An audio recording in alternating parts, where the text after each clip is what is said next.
Democrats in the Senate have voted for the third time to reject the completely nonpartisan, completely clean, very simple 24-page continuing resolution. The conversation we're having is just the beginning conversation about what a compromise could look like. Tonight, we are nearing the end of day 2 of the government shutdown with no deal in sight to end the stalemate on Capitol Hill. Good evening, everyone. Welcome to West Coast Wrap. I'm Alex Savage. The shutdown is affecting federal workers all across the country and, of course, here in the West, with many being forced to work without knowing when they'll be paid. And President Trump says he is preparing to lay off thousands of federal workers. Fox's Rebecca Castor has the latest on where things stand tonight. The shutdown clock has been ticking on the White House website all day. And while the Senate's next vote is not scheduled until Friday, President Trump is meeting with his budget director, Russ Vought, who is already gearing up for federal layoffs. It's likely going to be in the thousands. That's something that the Office of Management and Budget and the entire team at the White House here, again, is unfortunately having to work on today. These meetings would not be happening if the Democrats had voted to keep the government open. Donald Trump and Republicans have made clear they wanted to shut down the government. They want to inflict pain on the American people. They continue to engage in their retribution efforts. On Capitol Hill, Democrats are fighting for COVID-era insurance subsidies to be included in the spending bill. But Republicans claim their proposal rolls back measures that prevents funds from going to illegal migrants. There are things we can negotiate, differences we have, and we're not going to give taxpayer benefits to illegals, but don't hold the American people hostage with a government shutdown. This is about health care. He is choosing to shut down the government rather than work with Democrats to fix the health care crisis Republicans created. If Republicans can't convince enough Democrats to change their votes on Friday, Senate Majority Leader John Thune doesn't plan to keep lawmakers here through the weekend. Instead, they'll likely try again on Monday. On Capitol Hill, Rebecca Castor, Fox News. And the shutdown means national parks are closed all across the country and here in the West. In the Bay Area, tourists and residents showed up at local beaches today to find many of them were shut down. Also, what's closed today is the popular tourist attraction Alcatraz Island. Tourists say they've been told they could potentially get a refund. I think that a shutdown is, of course, not really something that should be taking place, right? And the politicians, especially leadership, especially the ones at the very top, should know this. Also, the shutdown is likely to lead to a scaled-down Fleet Week in San Francisco. That event begins on Sunday. Organizers, though, say the Navy and the Blue Angels will not be participating if the shutdown goes on. Many Democratic lawmakers here in the West are taking their shutdown message directly to constituents. Congresswoman Nancy Pelosi and other Democratic congressional leaders made their case in San Francisco today at the Northeast Medical Services Community Clinic in North Beach. Pelosi talked about the Democrats' insistence that a government shutdown can only end if Republicans reverse their planned health care funding cuts. We could not vote for a bill that contained within it and the other legislation they passed this year, cutting $1 trillion out of Medicaid and SNAP. We are not voting for anything that takes away health care from America's working families, whether it's by overturning the subsidies of the Affordable Care Act, whether it is hundreds of billions of dollars for Medicaid. Congresswoman Pelosi says without immediate action, hundreds of thousands will lose their health care and millions more will face skyrocketing premiums, including nearly 26,000 people in San Francisco alone. The Trump administration is offering numerous universities across the country more favorable access to federal funding if they commit to the president's political priorities. A letter sent to 9 schools encourages them to take up the White House's vision for campuses, including accepting the administration's definition of gender and applying that to bathrooms, locker spaces, and women's sports teams. The letter also asks colleges to stop considering race, gender, and student demographics in admissions and calls for them to bring back standardized testing requirements. It's not clear how those 9 universities were selected, but that list does include USC in Los Angeles. Now, California Governor Gavin Newsom responded to this letter, writing in part, quote, "If any California university signs this radical agreement, they'll lose billions in state funding, including Cal grants, instantly. California will not bankroll schools that sell out their students, professors, researchers, and surrender academic freedom."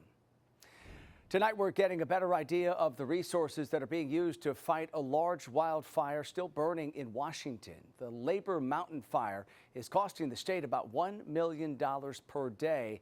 Firefighters continue to battle the fire that's more than 35,000 acres in size. Fire officials in Washington say this fire was sparked by lightning east of Seattle on Saturday, and there were evacuations that were ordered. Officials provided an update on how crews are planning to increase containment on this fire as we head toward the weekend.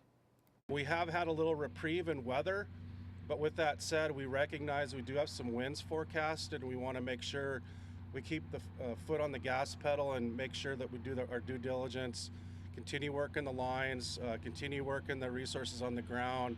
So if we do get the winds coming this weekend, we're prepared for that. Right now, the fire is about 7% contained. So far, no reports of any damage to any homes or any injuries. In Arizona, we're hearing tonight from a 15-year-old boy who nearly lost a limb after breaking a window to save his family during historic flash flooding earlier this week. Fox 10's Nicole Christine reports tonight from the hard-hit town of Globe. Rose Melma says she was at a coffee shop in downtown Globe when extreme flooding hit the town Friday evening. So I texted my dad like, hey, when you're picking me up, don't go this way because it's flooded. And he was like, no, our house is completely flooded and Tim needs to go to the hospital. Tim is Rose's older brother. She soon learned he was badly hurt because he had to physically break a window in their rapidly flooding home to get himself and their parents to safety. When my mom came, she was like drenched from the rain. I just felt so bad, and she told me he busted through the window to get out, and I was just shocked. Tim's action led to a severe cut in his arm that severed an artery, nerves, and muscle. The family says a nurse named Megan stopped to help him using a belt to make a tourniquet. I want to thank her because if she would have not wrapped a tourniquet around my brother's arm, he would have passed away. Instead, Tim was flown to Phoenix Children's Hospital, where doctors were able to save his arm and his life. The teen is considered a future soccer star. His dedication to bettering himself and those around him isn't new, according to his mentors at Phoenix Rising Youth Soccer Club. Tim is one of the players who drives from Globe to come to the Southeast Valley to play soccer to get a little more competitive environment. Yen set up a GoFundMe for the family as they face not only medical bills, but mounting costs from extensive flood damage. The circumstances force you to meet the people, but then when you meet the people, you realize what good people they are and why you want to do it. The Melmas say they're overwhelmed by the support, but the main gift is Tim's survival. He's like my best friend in the whole world. And, you know, he's my favorite person ever. And I needed him like so much. So I was, you know, praying and praying that he would be okay. And that was Fox 10's Nicole Christine reporting tonight from Arizona. Officials in Utah voted today to establish a campus safety task force. This follows the assassination of conservative activist Charlie Kirk on a college campus in Utah. According to the state's Board of Higher Education, the task force will provide recommendations for system-wide policies after assessing security measures. The panel will be made up of experts in law enforcement, along with administrators, faculty, security professionals, and students. And this action does come after Kirk was killed at Utah Valley University. And this also comes in response to the detonation of a suspicious device earlier this week at Utah State University. Tonight, authorities in California are sounding the alarm about fake 911 calls after seeing a recent uptick. A 41-year-old man in Sacramento is behind bars tonight for falsely reporting 3 bomb threats as well as a stabbing, none of which were real. Police say he's now facing 4 felony charges. Authorities say calls like these trigger a massive police response, and that diverts resources away from actual emergencies. Obviously, these things can cause all kinds of chaos, drain all kinds of resources. You know, you're bringing in everybody. You're bringing in bomb squad. You're bringing in canines. You're bringing in a lot of resources that should be spent, elsewhere. Dispatchers take more than 850,000 calls every year, with less than 1% of them being, quote, unfounded. Most are legitimate, but deputies say the malicious ones create the greatest risk. Coming up tonight here on West Coast Wrap, a new design for California driver's licenses will break down the new features. Also, a potential water crisis here in the West. The new study that says immediate action must be taken in order to save the Colorado River system. And Alex, let's head on outdoors. Sun has set, and look how threatening it looks over the San Francisco Bay Area. You could see the skyline in the distance there. We'll talk about how much rain has fallen there and if there's more to come with your West Coast Wrap forecast.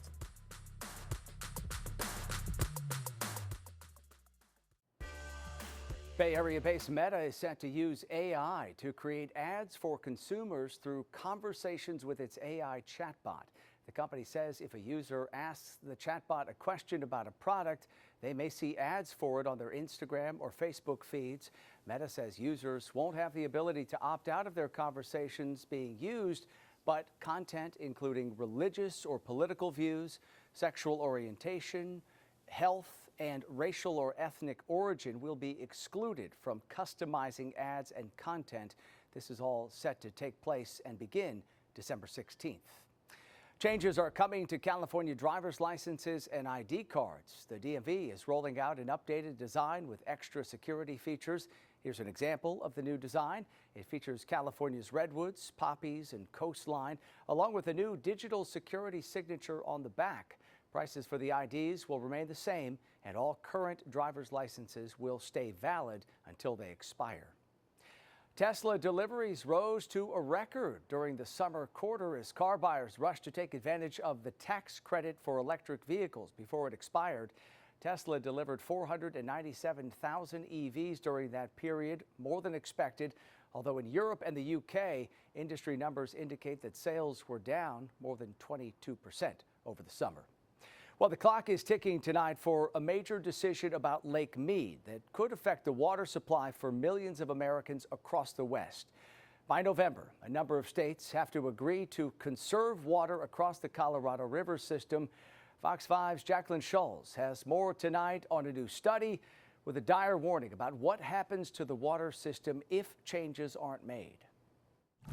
We have a crisis right in front of our eyes.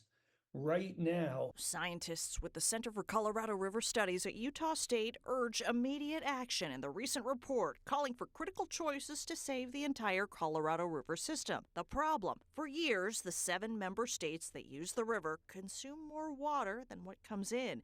Lake Mead's down 7 feet from a year ago. This year's lack of snowpack didn't help at all. The Southern Nevada Water Authority agrees all states that use the river need to save more. We're well past consuming anything that came in 2025.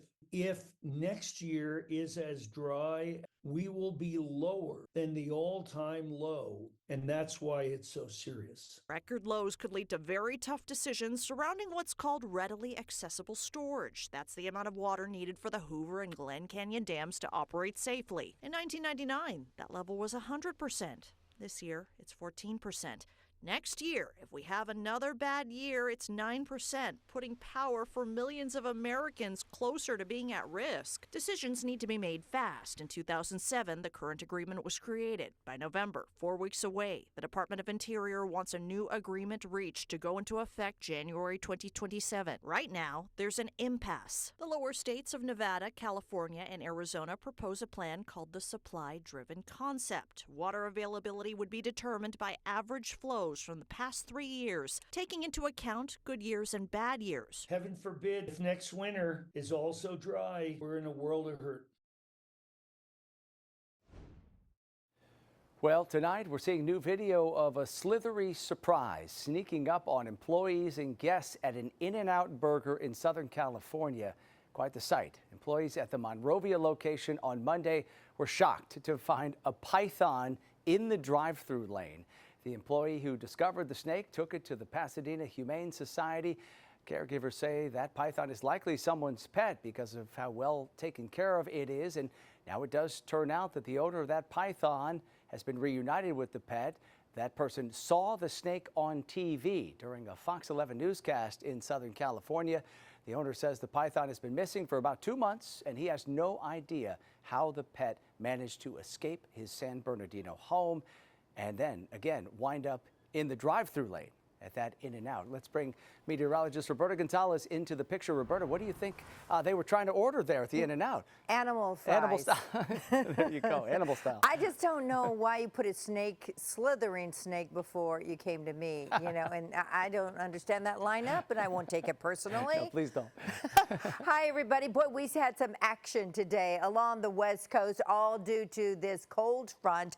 The parent low right there, you could see that comma formation there, and then the frontal boundary sliced through the San Francisco Bay Area this morning. You can see the scattered precipitation under 1/10 of an inch in Seattle today at the airport. Meanwhile, here's the Bay Area, and there is the front now that is traversed onto the spine of the Sierra Nevada area, leaving Southern California dry without any precipitation. But look at the fuel of moisture, already over an inch of rain today alone at Tahoe, Donner. And meanwhile, today in Los Angeles, 10 degrees above average. How about that with that ribbon of clouds? Did you see that? Meanwhile, let's focus in on the Bay Area, where we saw unusual amount of precipitation for this time of the year. This is just since this morning. Palo Alto along the peninsula, near Stanford, 1/3 of an inch of rain, and Ben Lomond in the Santa Cruz Mountains, over 6/10 of an inch of rain. When you look at Livermore in wine country here, over 1/2 inch of rain in just one day here. That's bountiful and beneficial.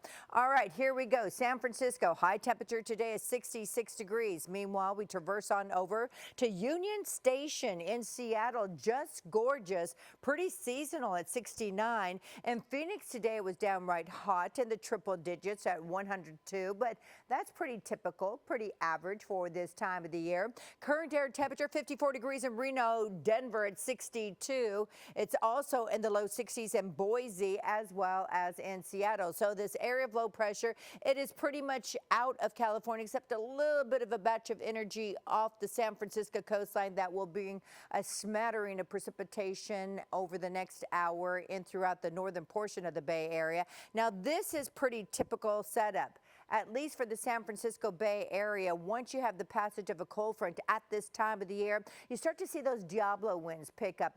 In Southern California, we refer to them as Santa Ana's. Diablo winds drawing out the relative humidity, breezy as well. So our fire concerns go up, but that's why everybody is so happy in the Bay Area that they had those soaking rains. Okay, here's for the next 3 days. Looks like temperatures close to average in the Pacific Northwest. I don't see a raindrop in sight, Alex, at any of these particular cities. Have yourself a great evening. All right, you do the same. Roberta, thank you. A new immersive experience honoring the life and music of Bob Marley is now open at Mandalay Bay in Las Vegas. Bob Marley Hope Road is a 75-minute non-seated show that takes audiences on a journey through the reggae legend's life and music. The experience has been years in the making, and it was brought to life with full support from the Marley family, including Bob's daughter, Cedella, who helped shape the project from the ground up. My role was to make sure that the experience remained true to who Daddy was, to who Daddy still is. It's like we're bringing not only his spirit, but we're also bringing the spirit of Jamaica to Vegas. Cedella says her father's music has always gone beyond just entertainment. Bob Marley believed music could heal and unite.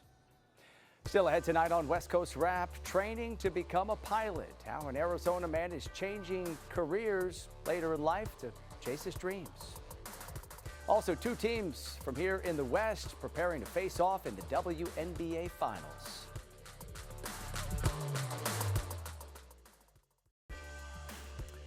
An Arizona man is showing it's never too late to chase your dreams. Fox 10's Ty Brennan has more tonight on the father who is shifting toward a new career as a pilot and doing it right alongside his son. For as long as Greg Waddups can remember, he's always had a lofty goal. I've always had a dream of flying ever since I was a little kid. But like many of our dreams, life got in the way. He became a registered nurse where he happily worked for 15 years. But that nagging dream never left. One day I kind of was talking with a buddy of mine who is a captain for another airline and said, man, I really miss the idea of flying and wish I would have done what you did. And he's like, it's not too late, go do it. I went home to the wife and said, hey, what do you think if I change careers? She said, go for it. So at the age of 45, he made the decision to follow his dream. He started looking at flight schools, which led him here, the United Aviate Academy in Goodyear. They're very welcoming. They don't treat me as the old guy, which was a little bit of a concern. I'm like, oh, I'm going to be the old guy at school. But they welcome me just like anyone else. But he wasn't alone. I was just graduating high school when he started the program, and I was like, man, that'd be really fun. Greg's son Aiden decided to join him. I took the risk, applied, and I said, come on down and make you a pilot. So here we are. 527, right close traffic, runway 2 on clear for takeoff. Right close traffic, runway 2 on clear for takeoff, runway 527. Now the duo are building hours For takeoff checklist complete. over the skies of Arizona. Kind of exciting. It's a proud moment. I'm really proud of him. He's such a good kid. He works really hard. Seeing that really brings a little bit of a tear to the eye, but I couldn't be more proud of him. The two say they're looking forward to their future. Seatbelt shoulder harness is secure. Fuel pump on. Make sure set for altitude. We've always joked about that. Be like, hey, how would it be one day? You know, I'm the captain. You're the first officer. It's kind of the dream, for sure. Greg's story proving it's never too late to chart a new flight plan for your life. It's never too late to follow your dream.